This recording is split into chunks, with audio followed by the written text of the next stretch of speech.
Is it bad if your girlfriend closes her eyes when you're doing it? No. Okay.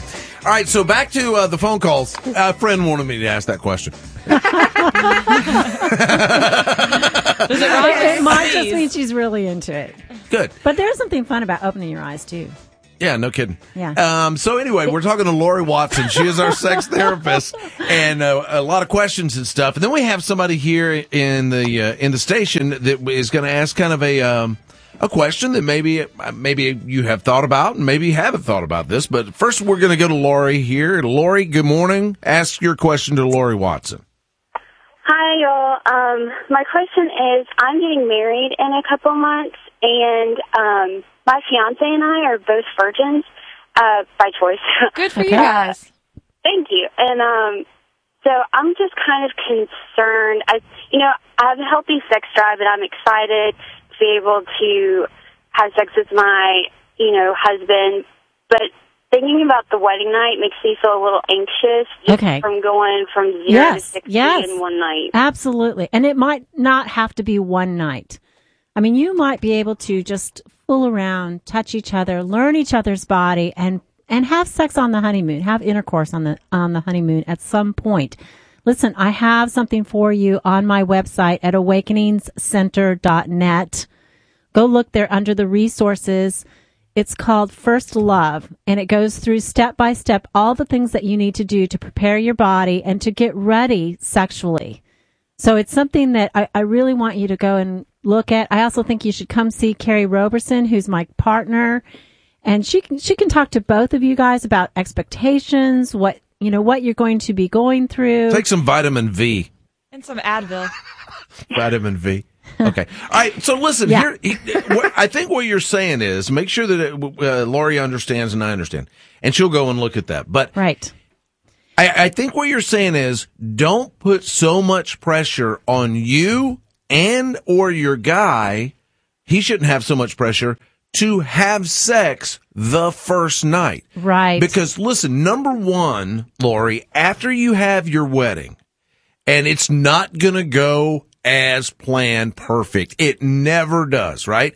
So there's going to be, prepare yourself now. There's going to be some drama. Whether it's one of your bridesmaids, whether it's a family member, whether it's your afterwards, mom, her mom. You get exhausted. Yeah. And so having the pressure to have the biggest day of your life and the biggest night of your life all in 24 hours is crazy. Right. Plus you miss out on some things. There's a lot of touching and lovely feelings that go with the build up to sex. Yeah. So maybe do some cuddling, do some touching, do some arousing and heavy kissing and touching that night and save sex, for another day in the morning. Plus, I think in terms of getting a woman's body ready, this is why I want you to go look at this on my website.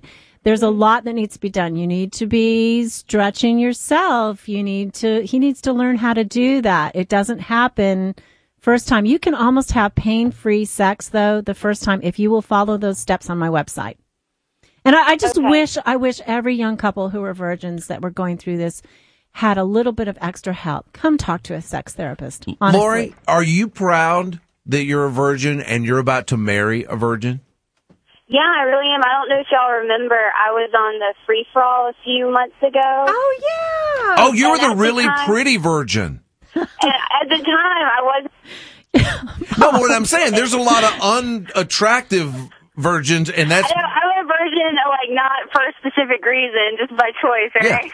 Yeah. That's really good. I really respect and I think that, people make those decisions, faith-based decisions, or, for whatever reason that they feel strongly about that, and that is great.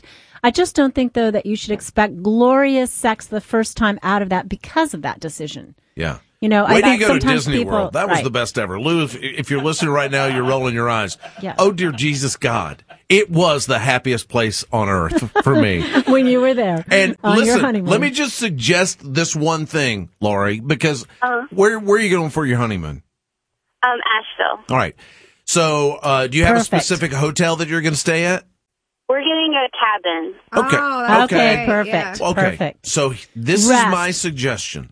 Because maybe you don't have sex that first night, and I think that's cool. That's fine. No big deal. No foul. But I'm just telling you, if you're going to have an intimate time, make sure that you get the handicap accessible room. Do you know why? Why? Unless your guy's like 6'2", right? So how tall is he? Do you know? He's about 6 foot. 6 foot. All right. Because in the handicap accessible bathrooms, the sink and the table and everything is lower.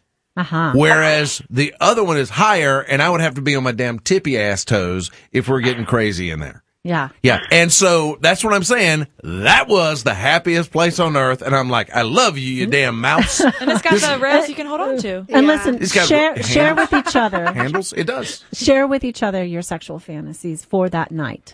Okay. You know, because a wedding night is very emotionally and psychologically significant. Is it okay to say something like, I've always, when I'm on the way home from work and I'm at the red light and I look over and I see these Mexicans cutting the grass, and I think they can't even speak English, but they could take me now. No, it's not that kind of fantasy. The fantasy that you're going to have with each other that night. Or like I was at the Chick-fil-A drive-thru, and the lady that was sticking her hand out with the chicken, and she was like, wow, she was hot. And I thought, man, I would Chick-fil-A that.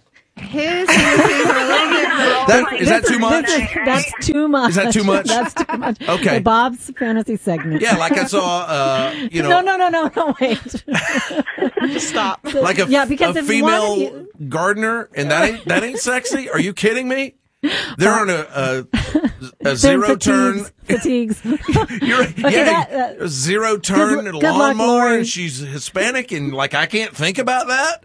Really? Hey, good luck on your first time. That's very special. special. That's very special. That is really cool. I respect that a lot. All right.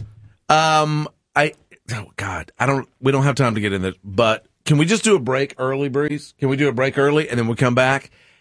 Because there is one question, and I promise if you're tired of talking about sex, which who would say that? I'm never tired of it. Yeah, I bet. So what we're going to do is we're going to take a break, and then we have somebody here at the radio station that has a question because she's thinking about doing this. It's a bad economy. Is this a bad idea? She's going to ask Laurie. Just listen to the question and the answer. After this, don't go away.